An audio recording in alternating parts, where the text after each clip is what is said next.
Hello छात्रों, स्वागत है आपका अपने YouTube channel today's study classes में। छात्रों, आज हम एड ग्रेड अभ्यास पुस्तिका कक्षा 7 विषय हिंदी का पार्ट नंबर 11 करेंगे, जिसका नाम है वात्सल्य के पद। ठीक है, तो चलिए छात्रों इसके प्रश्नोत्तर करते हैं।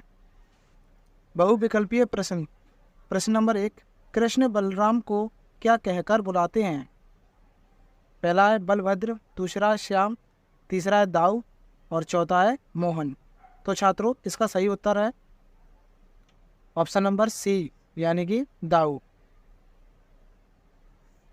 ठीक है, प्रश्न नंबर 2 है मोहन मुख ऋष की ये बातें पंक्ति में अलंकार है। पहला है अनुप्रास, दूसरा है उपमा, तीसरा है श्लेष और चौथा है रूपक। तो छात्रों इसका सही उत्तर है ऑप्शन नंबर ए, अनुप्रास। यहाँ हम देखेंगे ऑप्शन नंबर ए, अनुप्रास। ठीक है, अगला प्रश्न करते हैं। अति लघु उत्तरीय। प्रश्न नंबर 3, वात्सल्य के पद पाठ में गोपिका के मन में क्या इच्छा है? इसका उत्तर है गोपिका अपने मन में कामना करती है कि मैं श्याम को अपने घर में मक्खन खाते हुए देखूं। जैसे ही वे मक्खन की मटकी के पास जाकर बैठे तब मैं छिप जाऊं और उन्हें माखन खाते हुए भी देखना चाहती हूं। ठीक है, तो छात्रों इस प्रकार से आप प्रश्न नंबर 3 का उत्तर लिख सकते हो। ठीक है, प्रश्न नंबर 4 करते हैं। बलराम कृष्ण को क्या कहकर चढ़ाते थे? इसका उत्तर है बलराम कृष्ण को मोल देकर खरीदा हुआ बताते हैं। यशोदा ने उसे जन्म नहीं दिया है। उसके माता पिता कौन हैं? नंद और यशोदा दोनों ही गोरे रंग के हैं। उसका शरीर सांवला क्यों है? इस तरह की अनेक बातें कहकर बलराम कृष्ण को चिढ़ाते रहते हैं। ठीक है, प्रश्न नंबर 5 करते हैं। प्रश्न नंबर 5, स्वामी भक्त शब्द का वाक्य में प्रयोग कीजिए। इसका उत्तर है राजू अपने मालिक का स्वामी भक्त है। ठीक है छात्रों, तो प्रश्न नंबर 5 का उत्तर आप इस प्रकार से लिख सकते हो। यहाँ पर आप और भी उदाहरण लिख सकते हो। ठीक है, यहाँ पर हमने एक उदाहरण लिख दिया है। अगला प्रश्न करते हैं। प्रश्न नंबर 6। छात्रों प्रश्न नंबर 6 करने से पहले हम आपको बताना चाहते हैं, इससे पहले कि जितने भी अध्याय हैं उनकी वीडियो हमने अपने यूट्यूब चैनल की प्लेलिस्ट में डाल दी है। तो आप हमारे यूट्यूब चैनल की प्लेलिस्ट में से जाकर वहाँ ये सारी वीडियो देख सकते हो। ठीक है, प्रश्न नंबर 6 करते हैं। वात्सल्य के पद पाठ में किस पंक्ति में कवि ने प्रभु को अंतर्यामी बताया है? इसका उत्तर है सूरदास प्रभु अंतर्जामी ग्वालिनी मन की जानी। इस पंक्ति में कवि ने प्रभु को अंतर्यामी बताया है। ठीक है छात्रों, अब हम करते हैं लघु उत्तरीय। प्रश्न नंबर 7, वात्सल्य के पद पाठ की किन पंक्तियों में यशोदा कृष्ण का श्रृंगार कर रही हैं? इसका उत्तर है छात्रों तेल लगाई लगाई के अंजन भोय बनाई बनाई डिठोनाही डाली हमेलनी हार निहारत बारत ज्यों पुंचकारत छोनाही। तो छात्रों इस पंक्ति में यशोदा कृष्ण का श्रृंगार कर रही हैं। ठीक है, अगला प्रश्न करते हैं। प्रश्न नंबर 8, निम्नलिखित शब्दों को हिंदी मानक भाषा के शब्दों में बदलिए। माखन, जुगती, पूत, तारी, भौन, जुग। तो छात्रों इसका उत्तर है माखन का मतलब होता है मक्खन, जुगती का मतलब होता है युक्ति, पूत का मतलब होता है पुत्र, तारी का मतलब होता है ताली। ठीक है, भौन का मतलब होता है घर और जुग का मतलब होता है युग। ठीक है, तो छात्रों इस प्रकार से प्रश्न उत्तर 8 को लिख सकते हो। प्रश्न नंबर 9 करते हैं। प्रश्न नंबर 9, वात्सल्य के पद पाठ में जो पद आपको सबसे अच्छा लगा हो उसकी एक विशेषता बताते हुए पद को लिखिए। इसका उत्तर है निम्न पद में बलराम कृष्ण को चिढ़ाते हैं। गोरे नंद यशोदा गोरी तुम कत श्याम शरीर तारी दे दे हसत ग्वाल सब सीखे दैत बलवीर। तो छात्रों इस पद में बलराम श्री कृष्ण को यह कहकर चिढ़ाते थे। ठीक है, प्रश्न नंबर 10 करते हैं। गोरे नंद यशोदा गोरी तुम कत श्याम शरीर तारी दे दे हसत ग्वाल सब सीखे दैत बलवीर। पंक्तियों का भाव अपने शब्दों में स्पष्ट कीजिए। इसका उत्तर है इन पंक्तियों में श्री कृष्ण जी भाई बलराम की शिकायत करते हुए कहते हैं कि भैया बलराम मुझसे कहते हैं कि नंद बाबा गोरे हैं, यशोदा मैया गोरी हैं, पर तुम काले क्यों हो। इस बात पर सभी ग्वाले मुझ पर हंसते हैं। उन्हें ये सारी सीख भाई बलराम देते हैं। ठीक है, तो छात्रों प्रश्न नंबर 10 का उत्तर आप इस प्रकार से लिख सकते हो। ठीक है, अब करते हैं हम छात्रों दीर्घ उत्तरीय प्रश्न। प्रश्न नंबर 11, रसों के नाम एवं स्थायी भाव लिखिए। तो छात्रों यहाँ पर हमने लिखे हैं रस के नाम, ठीक है, और यहाँ पर लिखे हैं स्थायी भाव। यहाँ पर इस प्रकार से आप यहाँ लिख सकते हो रस और ये स्थायी भाव, इस प्रकार से यहाँ पर लाइन खींच लेंगे हम। ठीक है, ये हो गए रस और ये हो गए स्थायी भाव, फिर ये हो गए रस और ये हो गए स्थायी भाव। ठीक है, पहला है श्रृंगार रस। श्रृंगार रस का स्थायी भाव होता है रति। दूसरा क्या है हास्य, हास्य का होता है हास्य यानी हंसी। अगला है करुण, करुण का होता है शोक। फिर है रौद्र, रौद्र का होता है क्रोध। फिर है वीर, वीर का होता है उत्साह। इस प्रकार से ये भी रस दिए गए। अगला है भयानक रस, भयानक रस का स्थायी भाव होता है भय। अद्भुत रस, अद्भुत रस का स्थायी भाव होता है विस्मय यानी आश्चर्य। फिर है विवश से, विवश का होता है जुगुप्सा यानी घृणा। और अगला है शांत, शांत का होता है शम यानी निर्वेद। अगला है वात्सल्य, वात्सल्य का स्थायी भाव होता है वात्सल्यता यानी प्रेम। ठीक है, तो छात्रों प्रश्न नंबर 11 का उत्तर आप यहाँ लिख सकते हो। ये उनके रस है और ये स्थायी भाव है। ठीक है, प्रश्न नंबर 12, वात्सल्य के पद में कृष्ण के बालपन का वर्णन किया गया है। आप श्री कृष्ण के बारे में क्या जानते हैं लिखिए। इसका उत्तर है श्री कृष्ण नंद बाबा और यशोदा मैया के पुत्र हैं। उनके भाई का नाम बलराम था। श्री कृष्ण बचपन में बहुत नटखट थे। वे बहुत अच्छी बांसुरी बजाते थे। बड़े होकर उन्होंने अपने अधर्मी मामा कंस का वध किया था। ठीक है छात्रों, तो प्रश्न नंबर 12 का उत्तर आप इस प्रकार से लिख सकते हो। छात्रों वीडियो पसंद आई हो तो वीडियो को लाइक और चैनल को सब्सक्राइब जरूर कीजिएगा। साथ ही साथ घंटी के बेल आइकन को भी दबा दीजिएगा ताकि अगली वीडियो का नोटिफिकेशन आप तक सबसे पहले पहुंचे। छात्रों आज हम 8th ग्रेड अभ्यास पुस्तिका कक्षा 7 विषय हिंदी का पाठ 12 करेंगे, जिसका नाम है नींव का पत्थर। तो छात्रों चलिए इसके प्रश्नोत्तर करते हैं। बहुविकल्पीय प्रश्न। प्रश्न नंबर 1, स्वराज शब्द का अर्थ होगा। पहला है अपना राज्य, दूसरा है दूसरा राज्य, तीसरा है दुश्मन का राज्य, चौथा है विदेशी राज्य।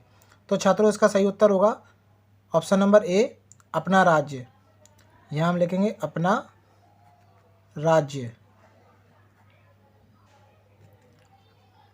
ठीक है, प्रश्न नंबर 2 करते हैं। तोपों की मार से फिरंगियों ने पीठ दिखा दी, वाक्य में रेखांकित शब्द का अर्थ है। पहला है पीठ पर मारना, दूसरा है भाग जाना, तीसरा है सामने आना, चौथा है पीठ ठोकना। तो छात्रों इसका सही उत्तर है ऑप्शन नंबर बी, भाग जाना। तो यहाँ हम लिखेंगे भाग जाना। छात्रों अब हम करते हैं अति लघु उत्तरीय प्रश्न। प्रश्न नंबर 3, एक एक करके सभी नींव के पत्थर बन गए, पंक्ति में रेखांकित मुहावरे का अर्थ लिखिए। तो छात्रों इसका उत्तर है आधार बनना। नींव के पत्थर का मतलब होता है आधार बनना। ठीक है, अगला प्रश्न करते हैं। प्रश्न नंबर 4, लक्ष्मीबाई की सहेलियों के नाम क्या थे। उत्तर है लक्ष्मीबाई की सहेलियों के नाम जूही और मुंदर थे। प्रश्न नंबर 5 है, जूही के चरित्र की सबसे बड़ी विशेषता क्या है। इसका उत्तर है हंसना बहुत जरूरी है। जूही के चरित्र की यह बहुत बड़ी विशेषता है। जूही की हंसी सभी को प्रेरणा देती है। ठीक है छात्रों, तो प्रश्न नंबर 5 का उत्तर आप इस प्रकार से लिख सकते हो। अगला प्रश्न करते हैं। प्रश्न नंबर 6, फिरंगी का बिगुल बज उठा तो लक्ष्मीबाई की सेना का उद्घोष क्या था। इसका उत्तर है हर हर महादेव। लक्ष्मीबाई की सेना का उद्घोष था। ठीक है, अगला प्रश्न करते हैं। लघु उत्तरीय प्रश्न नंबर 7, सूर्य का तेज अनंत सूर्य में विलीन हो गया, पंक्ति का अर्थ स्पष्ट करके लिखिए। इसका उत्तर है सूर्य के तेज के समान चमकने वाली वीरांगना अब उसी सूर्य के तेज में विलीन हो गई। ठीक है छात्रों, तो प्रश्न नंबर 7 का उत्तर आप इस प्रकार से लिख सकते हो। अगला प्रश्न करते हैं। प्रश्न नंबर 8, रानी लक्ष्मीबाई के चरित्र की कोई 4 विशेषताएं पाठ के आधार पर लिखिए। इसका उत्तर है, पहला है वे निडर थीं, दूसरा है उनमें दृढ़ निश्चय की भावना थी, तीसरा है मातृभूमि के प्रति प्रेम, चौथा है जन सेवा की भावना। ठीक है छात्रों, तो ये 4 विशेषताएं आप रानी लक्ष्मीबाई के बारे में यहाँ पर लिख सकते हो। ठीक है, प्रश्न नंबर 9 करते हैं। स्वराज शब्द का प्रयोग करते हुए 3 वाक्य बनाइए। पहला है स्वराज को हम हाथ से जाने नहीं देंगे, दूसरा है स्वराज हमारा अधिकार है, तीसरा है हम स्वराज को लेकर ही रहेंगे। ठीक है, तो प्रश्न नंबर 9 का उत्तर आप इस प्रकार से लिख सकते हो। अब छात्रों हम प्रश्न नंबर 10 करते हैं। निम्नलिखित शब्दों के समास विग्रह करते हुए समास के नाम लिखिए। देशभक्त, दूसरा है रणभूमि, तीसरा है पेड़ पौधे, चौथा है वीरवाला। इसका उत्तर है, पहला है देश का भक्त, इसमें है तत्पुरुष समास, दूसरा है रण के लिए भूमि, इसमें तत्पुरुष समास है, तीसरा है पेड़ और पौधे, इसमें अव्ययी भाव समास है, चौथा वीर है जो वाला, इसमें कर्मधारय समास है। ठीक है छात्रों, तो प्रश्न नंबर 10 का उत्तर आप इस प्रकार से लिख सकते हो। अगला प्रश्न करते हैं, दीर्घ उत्तरीय प्रश्न। छात्रों प्रश्न नंबर 11 करने से पहले हम आपको बताना चाहते हैं, आप हमारे YouTube चैनल को सब्सक्राइब कर लीजिए, ताकि जब आप अगली साल 8th क्लास में आओगे तो हम आपको 8th क्लास का पूरा सिलेबस कंप्लीट कराएंगे। तो छात्रों जल्दी से हमारे चैनल को सब्सक्राइब कर लीजिए और साथ ही साथ घंटी के बेल आइकन को भी दबा दीजिएगा, ताकि अगली वीडियो का नोटिफिकेशन आप तक सबसे पहले पहुंचे। और छात्रों इन्हीं अध्यायों को आप अच्छे से पढ़ लीजिएगा, आपके पेपर में इन्हीं अध्यायों में से क्वेश्चन आएंगे। ठीक है, प्रश्न नंबर 11, 1857 के स्वतंत्रता आंदोलन के विषय में पाठ के आधार पर लिखिए। इसका उत्तर है, 1857 का संग्राम ब्रिटिश शासन के खिलाफ एक बड़ी और अहम घटना थी। इस क्रांति की शुरुआत 10 मई 1857 ईस्वी को मेरठ से हुई, जो धीरे धीरे कानपुर, बरेली, झांसी, दिल्ली, अवध आदि स्थानों पर फैल गई। जैसे ब्रिटिश शासक का भारत पर प्रभाव बढ़ता गया, वैसे वैसे भारतीय जनता के बीच ब्रिटिश शासन के खिलाफ असंतोष फैलता गया। ठीक है, तो प्रश्न नंबर 11 का उत्तर आप इस प्रकार से लिख सकते हो। प्रश्न नंबर 12 करते हैं। प्रश्न नंबर 12 है, लक्ष्मीबाई के अलावा अन्य किसी स्वतंत्रता संग्राम सेनानी के बारे में लिखिए। इसका उत्तर है, तात्या टोपे भारत के प्रथम स्वाधीनता संग्राम के एक प्रमुख नायक थे। 1857 के महान विद्रोह में उनकी भूमि सबसे महत्वपूर्ण, प्रेरणादायक और बेजोड़ थी। श्रीमंत रघुनाथ राव बल्लाल मराठा साम्राज्य के पेशावर थे। मराठों का उदय में योगदान रघुनाथ राव की भी महत्वपूर्ण भूमिका रही। रघुनाथ राव ने उत्तर भारत में मराठों के प्रभाव को बढ़ाने में काफ़ी बड़ी भूमिका निभाई। ठीक है छात्रों, तो प्रश्न नंबर 12 का उत्तर आप इस प्रकार से लिख सकते हो। छात्रों वीडियो पसंद आई हो तो वीडियो को लाइक और चैनल को सब्सक्राइब जरूर कीजिएगा, साथ ही साथ घंटी के बेल आइकन को भी दबा दीजिएगा, ताकि अगली वीडियो का नोटिफिकेशन आप तक सबसे पहले पहुंचे। छात्रों यह वीडियो आप अपने दोस्तों में भी शेयर कर सकते हो, ताकि वे भी ये कार्य आसानी से कर सकें। कक्षा 7 विषय हिंदी का पाठ 13 करेंगे, जिसका नाम है अगर नाक ना होती। तो चलिए छात्रों इसके प्रश्नोत्तर करते हैं। बहुविकल्पीय प्रश्न। प्रश्न नंबर 1, सुतवा नाम है। पहला ऑप्शन है सुंदर कान का, दूसरा है सुंदर हाथ का, तीसरा है सुंदर अधरों का, चौथा है सुंदर नाक का। तो छात्रों इसका सही उत्तर होगा ऑप्शन नंबर डी, सुंदर नाक का। यहाँ हम लिखेंगे डी, सुंदर नाक का। प्रश्न नंबर 2, कलर शब्द है। पहला है विदेशी, दूसरा है तद्भव, तीसरा है तत्सम, चौथा है देशज। तो छात्रों इसका सही उत्तर होगा ऑप्शन नंबर ए, विदेशी। यहाँ हम लिखेंगे ए, विदेशी। अगला प्रश्न करते हैं, अति लघु उत्तरीय। प्रश्न नंबर 3, नाक रगड़ने का क्या अर्थ है। इसका उत्तर होगा छात्रों मिन्नतें करना। नाक रगड़ने का मतलब क्या होता है, मिन्नतें करना। ठीक है। प्रश्न नंबर 4, नख सिख वर्णन का क्या आशय है। इसका उत्तर है नख सिख का अर्थ है पैर के नाखून से लेकर सिर के बाल तक, यहाँ छात्रों बाल है, सिर के बाल तक के सभी अंग। ठीक है। प्रश्न नंबर 5, नाक नकारे सी कब बजती है? इसका उत्तर है बहुत से लोग ऐसे भी होते हैं कि जब वे कुंभकर्ण की भांति सोते हैं तो उनकी नाक नकारे सी बजती है। ठीक है छात्रों। प्रश्न नंबर 6, असली हींग और देसी घी की पहचान कैसे होती है? इसका उत्तर है असली हींग और देसी घी की पहचान नाक से होती है। नाक की सहायता से सूंघकर असली और नकली की पहचान करते हैं। ठीक है छात्रों। तो नाक की सहायता से हम असली हींग और देसी घी की पहचान कर सकते हैं। ठीक है। लघु उत्तरीय प्रश्न करते हैं।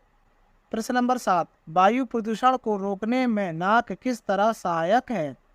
उत्तर है वातावरण में व्याप्त प्रदूषण को फेफड़ों तक जाने से नाक ही रोकती है। नाक में उगे बाल छन्ने और झाड़ू का काम करते हैं। ठीक है। प्रश्न नंबर 8 है, दिए गए शब्दों में से तत्सम तद्भव देशज और विदेशी शब्द छांटकर लिखिए। पहला दिया है प्रदूषण, कटलेट, नक, फ्रंट, छज्जा, सर्जरी, खुशबू, पर्यावरण, ब्याह और चक्की। तो छात्रों इसका उत्तर है, इसमें तत्सम शब्द है प्रदूषण, पर्यावरण, तद्भव शब्द है ब्याह और नक। ठीक है। देशज शब्द है छज्जा, चक्की, और विदेशी शब्द है सर्जरी, फ्रंट, सर्जरी, कटलेट। ठीक है। आप इस प्रकार से यहाँ लिख सकते हो। प्रश्न नंबर 9 है, नायिकाओं की नाक के लिए दी गई कोई 2 उपमाएं लिखिए। इसका उत्तर है नायिकाओं की नाक के लिए 2 उपमाएं निम्न है। पहला है सुंदर नाक को सुतवा कहा जाता है। दूसरा है छोटी और सुकोमल नसिका को भेड़ की सी नाक कहा जाता है। प्रश्न नंबर 10 है, आपके अनुसार नाक क्यों महत्वपूर्ण है? इसका उत्तर है, पहला पॉइंट है अगर नाक ना होती तो हम सुंदर नहीं लगते। दूसरा है अगर नाक ना होती तो हम खुशबू और बदबू को नहीं पहचान पाते। ठीक है छात्रों। तो इस प्रकार से 2 पॉइंट आप ये प्रश्न नंबर 10 में लिख सकते हो। ठीक है। अब करते हैं छात्रों हम दीर्घ उत्तरीय। प्रश्न नंबर 11, अगर दांत ना होते तो क्या क्या होता? अपने शब्दों में लिखिए। इसका उत्तर है अगर दांत ना होते तो निम्न समस्याएं होती। यहाँ छात्रों दांत लिखा है और ये ना अलग लिखा है। ठीक है। दांत ना होते तो निम्न समस्याएं होती। पहला है अगर दांत ना होते तो हम खिलखिलाकर हंस नहीं पाते। दूसरा है हम भोजन चबा नहीं पाते। तीसरा है अगर दांत ना हो तो हम सुंदर भी नहीं लगेंगे। छात्रों आप प्रश्न नंबर 11 का उत्तर यहाँ इस प्रकार से लिख सकते हो। प्रश्न नंबर 12 करते हैं। प्रश्न नंबर 12, नाक से संबंधित कोई 5 मुहावरे लिखिए। पहला है नाक में दम करना। दूसरा है नाक का बाल होना। तीसरा है नाकों तले चने चबाना। चौथा है नाक कट जाना। पांचवा है नाक फुला लेना।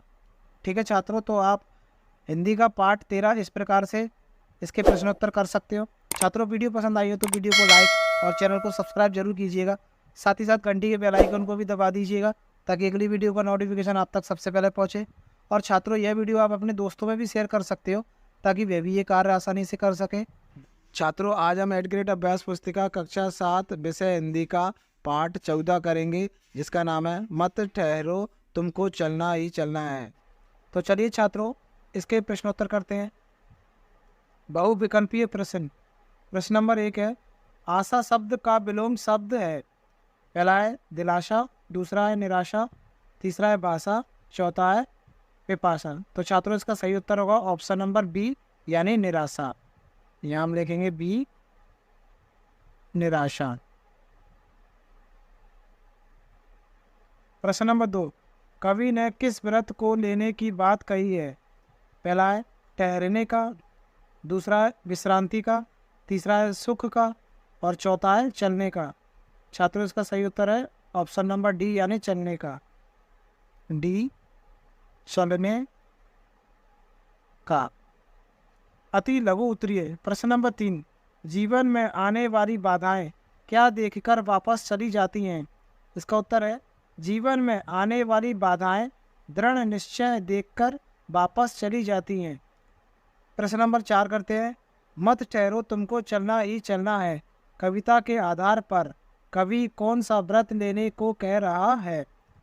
उत्तर है, कवि कहता है, हे मनुष्य, तुम्हें ठहरना नहीं है, तुम्हें तो लगातार चलते रहना है। तुमने चलने का जो प्रण यानी व्रत प्रतिज्ञा किया है, उसी पर तुम्हें मजबूती से बने रहना है, उससे बिल्कुल भी हटना नहीं है। ठीक है छात्रों, तो प्रश्न नंबर 4 का उत्तर आप इस प्रकार से लिख सकते हो। अगला प्रश्न करते हैं। छात्रों, प्रश्न नंबर 5 करने से पहले हम आपको एक महत्वपूर्ण जानकारी देना चाहते हैं। अगर आप हमारे चैनल पर पहली बार आए हैं तो प्लीज़ हमारे चैनल को सब्सक्राइब जरूर कर लीजिएगा, क्योंकि अगले साल जब आप 8th क्लास में आओगे तब हम आपको 8th क्लास का पूरा सिलेबस, गणित का, हिंदी का, अंग्रेजी का, विज्ञान, सामाजिक विज्ञान और संस्कृत का सभी विषयों का पूरा सिलेबस कंप्लीट कराएंगे। तो छात्रों, जल्दी से चैनल को सब्सक्राइब जरूर कर लीजिए, जिससे अगली वीडियो का नोटिफिकेशन आप तक सबसे पहले पहुँचे। प्रश्न नंबर 5 करते हैं। प्रश्न नंबर 5, पथ के कांटे किस बात का प्रतीक है? कविता के आधार पर बताइए। उत्तर है, पथ के कांटे बाधाओं का प्रतीक है। प्रश्न नंबर 6, दृढ़ निश्चय लख वे स्वयं चली जाती हैं, पंक्ति में लख शब्द का अर्थ लिखिए। उत्तर है, पंक्ति में लख शब्द का अर्थ है देखकर। लघु उत्तरीय। प्रश्न नंबर 7, जब चलने का व्रत लिया, ठहरना कैसा? अपने हित सुख की खोज बड़ी चलना है। पंक्तियों का भावार्थ लिखिए। उत्तर है, इस पंक्ति से कवि का आशय है कि अपने मार्ग पर हमेशा आगे बढ़ते रहो, कभी रुको नहीं और परोपकारी बनो, स्वार्थी नहीं। प्रश्न नंबर 8 है, कवि निरंतर चलते रहने को महत्व क्यों दे रहा है? उत्तर है, कवि निरंतर चलते रहने को महत्व इसलिए दे रहा है क्योंकि ठहरना पतन का और मृत्यु का प्रतीक है। जीवन में ठहराव अवनति लाने वाला होता है। ठीक है। प्रश्न नंबर 9 करते हैं। कविता में निरंतर चलने का महत्व बताया गया है। आप पढ़ने का महत्व बताते हुए कोई 4 पंक्तियों की रचनाएं कीजिए। उत्तर है, पढ़ना हमें कई लाभ प्रदान करता है, जैसे कि यह आपको अधिक सकारात्मक बनाता है और आपको जीवन की सकारात्मक दिशा में ले जाता है। ठीक है छात्रों, तो प्रश्न नंबर 9 का उत्तर आप इस प्रकार से लिख सकते हो। प्रश्न नंबर 10 करते हैं। कर लिया काम भज लिया राम, यह सच है, अक्सर खोकर तो सदा हाथ मलना है। उपयुक्त पंक्तियों का अर्थ स्पष्ट कीजिए। उत्तर है, यदि आपने अपने कर्तव्यों का पालन कर लिया है तो समझो कि आपने राम नाम जप लिया है, और यदि आपने अपना समय गंवाया है तो आपको पछताना पड़ेगा। दीर्घ उत्तरीय प्रश्न करते हैं। प्रश्न नंबर 11, जीवन में अनुशासन के महत्व को बताते हुए 8 से 10 पंक्तियां लिखिए। उत्तर है, पहला है, अनुशासन हमारे बेहतर चरित्र का निर्माण करता है। दूसरा है, अनुशासन का ना होना हमें गैर जिम्मेदार और आलसी बना देता है। तीसरा है, अनुशासन हमें अच्छाई और बुराई में हमें फर्क सिखाता है। चौथा है, अनुशासित व्यक्ति का सम्मान सभी करते हैं। पांचवा है, एक अनुशासित व्यक्ति अपने साथ साथ समाज का भी कल्याण करता है। ठीक है छात्रों, तो यहाँ प्रश्न नंबर 11 का उत्तर आप इस प्रकार से लिख सकते हो। प्रश्न नंबर 12 करते हैं। छात्रों, प्रश्न नंबर 12 करने से पहले हम आपको एक जानकारी देना चाहते हैं। 8th ग्रेड अभ्यास पुस्तिका कक्षा 7 विषय गणित की सभी अध्याय हमने कंप्लीट कर लिए हैं। हमारे YouTube चैनल की प्लेलिस्ट में जाकर आप उन अध्यायों को पढ़ सकते हो और अपनी पुस्तक में भर सकते हो। प्रश्न नंबर 12 करते हैं। प्रश्न नंबर 12 है, कविता के आधार पर चलना शब्द का अर्थ लिखते हुए बताइए कि जीवन में आगे बढ़ना क्यों महत्वपूर्ण है। उत्तर है, प्रकृति ने हमारे शरीर का ढांचा इस प्रकार बनाया है कि वह हमेशा आगे बढ़ने के लिए ही हमें प्रेरित करता है। हमारे पैर आगे की ओर बने हुए हैं, हमारी बाहें हैं जो आगे पड़ी हुई चीज को उठाने में सक्षम है। तो जीवन का जो यह ढांचा प्रकृति ने दिया है या उस परम शक्ति ईश्वर ने दिया है, उसमें आगे बढ़ने का भेद छुपा हुआ है। ठीक है छात्रों, तो प्रश्न नंबर 12 का उत्तर आप इस प्रकार से लिख सकते हो। छात्रों, वीडियो पसंद आई हो तो वीडियो को लाइक और चैनल को सब्सक्राइब जरूर कीजिएगा। साथ ही साथ घंटी के बेल आइकन को भी दबा दीजिएगा, जिससे अगली वीडियो का नोटिफिकेशन आप तक सबसे पहले पहुंचे। और छात्रों, यह वीडियो आप अपने दोस्तों में भी शेयर कर सकते हो ताकि वे भी ये कार्य आसानी से कर सके। धन्यवाद छात्रों।